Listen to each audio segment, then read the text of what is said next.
Perkenalkan, nama saya Afilia Yunita Sidia dari kelas 12 IPS 3. Kali ini saya akan menjelaskan tentang perubahan sosial dalam bidang transportasi. Baik, pertama-tama saya akan menjelaskan apa itu perubahan sosial. Perubahan sosial adalah segala perubahan pada lembaga-lembaga kemasyarakatan di dalam suatu masyarakat yang mempengaruhi sistem sosialnya, termasuk di dalam nilai-nilai sikap dan pola-pola perilaku di antara kelompok-kelompok masyarakat. A. Perubahan sosial dalam bidang transportasi. Sebelum saya menjelaskan perubahan sosial dalam bidang transportasi, saya akan menjelaskan terlebih dahulu apa itu transportasi. Transportasi adalah kegiatan memindahkan barang atau manusia dari suatu tempat ke tempat yang lain. Berdasarkan tempat penggunaannya, transportasi dibagi menjadi 3, yaitu transportasi darat, laut, dan udara. Perubahan sosial dalam bidang transportasi adalah perubahan yang ditimbulkan oleh perubahan selama evolusi zaman. Zaman semakin lama semakin maju dan berkembang, begitupun transportasi yang akan selalu berkembang pula. Contoh perubahan sosial di bidang transportasi ini adalah orang yang awalnya menggunakan sepeda atau untuk bepergian, akhirnya beralih ke sepeda motor karena selain lebih mudah dan cepat, ia juga takut dikucilkan dalam bergaul. Namun, selain dampak positif, dampak negatif yang ditimbulkan juga cukup menakutkan dan biasanya dilakukan oleh kalangan generasi muda. Munculnya penemuan-penemuan baru dalam bidang transportasi sangat erat kaitannya dengan perkembangan teknologi. Sebelum adanya perkembangan teknologi, manusia menggunakan alat transportasi seperti delman dan becak untuk melakukan mobilisasi. Jika dibandingkan dengan mobil dan motor, tentu saja delman dan becak memiliki kemampuan jelajah yang lebih terbatas.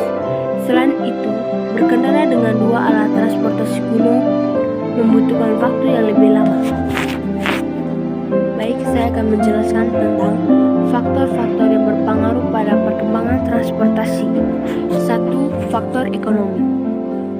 Hampir semua perkembangan transportasi pada awalnya disebabkan oleh faktor ekonomi. Keinginan utama manusia pada awalnya adalah pemenuhan kebutuhan akan pangan, papan, dan sandang. Yang kedua, faktor geografis. Lokasi geografis dari sumber alam akan menentukan rute transport yang memberikan akses menuju sumber alam tersebut dan menciptakan utilitas ekonominya, yaitu dengan membawa bahan baku dari lokasi di mana bahan tersebut mempunyai harga rendah menuju ke daerah yang memproses dan mengkomunikasikannya dengan harga yang lebih tinggi. Yang ketiga, faktor kebijaksanaan politik.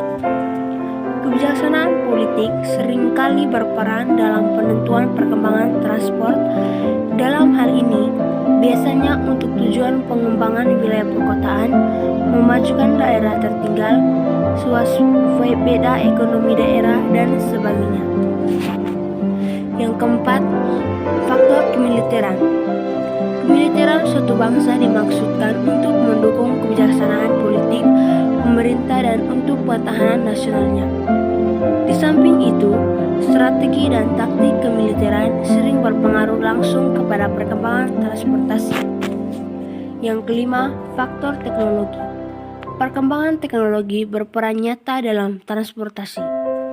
Pelaut zaman dahulu terpaksa berlayar dengan dekat dengan daerah pantai di mana kontur tanahnya dapat dijadikan sebagai pemandu pelayarannya. Penemuan kompas dan sundial atau alat penunjuk waktu dengan bantuan bayangan sinar matahari membuat pengemudi kapal dapat menentukan posisi lintangnya, sedangkan problem penentuan garis bujur teratasi setelah penemuan kronometer. Yang keenam, faktor kompetisi. Dalam melakukan perjalanannya atau mendistribusikan barangnya, manusia biasanya dihadapkan pada pilihan jenis angkutan yang digunakan. Dalam menentukan pilihan tersebut, biasanya mendasarkan pada berbagai faktor: maksud perjalanan, jarak tempuh, biaya, dan tingkat kenyamanan. Dalam rangka meraih konsumen penggunaannya, maka sama sarana transportasi saling berkompetisi dengan cara meningkatkan pelayanannya. Yang ketujuh, faktor urbanisasi. Kemudahan akses menuju suatu daerah serta intensitas tata guna lahannya adalah erat hubungannya dengan ketersediaan sarana dan prasarana transportasinya.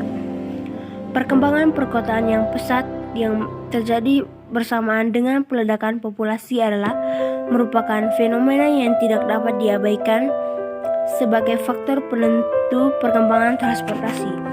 Yang kedelapan, faktor lain. Keterbatasan di bidang pendanaan, SDM, dan lain-lain akan menimbulkan perkembangan di bidang transportasi. Misalnya, upaya penerapan sistem yang lebih hemat dan tidak terlalu memerlukan keahlian yang tinggi dalam penanganannya. Berikut saya akan menjelaskan tentang dampak negatif dan positif dari perubahan alat transportasi. Yang pertama, dampak positif dari perubahan alat transportasi. 1. Mempermudah distribusi. 2. Menghemat waktu dan lebih cepat dalam bepergian. Yang ketiga, banyak alat transportasi memberi alternatif jika akan bepergian. Yang keempat, memperlancar pendistribusian barang hasil produksi sehingga barang dapat tersedia di mana saja dan kapan saja. Yang berikut dampak negatif dari perubahan dalam bidang transportasi. 1. Meningkatkan jumlah kecelakaan. 2. Kesenjangan sosial di dalam masyarakat. 3. Semakin banyak alat transportasi menyebabkan meningkatnya polusi udara. Dampak negatif yang dapat dilakukan oleh kalangan generasi muda yaitu: 1. Ngebut dan ugal-ugalan di jalan raya. Yang kedua, bolos atau tidak mau sekolah karena tidak dibelikan motor. 3. Pemberian aksesoris pada motor yang berlebihan. Manfaat dari perkembangan alat transportasi yaitu: A. Pelayanan untuk perorangan atau kelompok. B. Pertukaran atau penyampaian informasi. C. Perjalanan untuk bersantai. D. Mendekatkan jarak. E. Memancarkan penduduk. Peran perkembangan transportasi yakni sebagai media perjalanan dari suatu tempat ke tempat yang lain,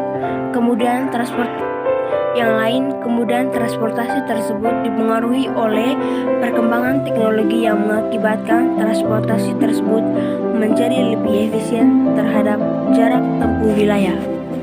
Sekian dan terima kasih.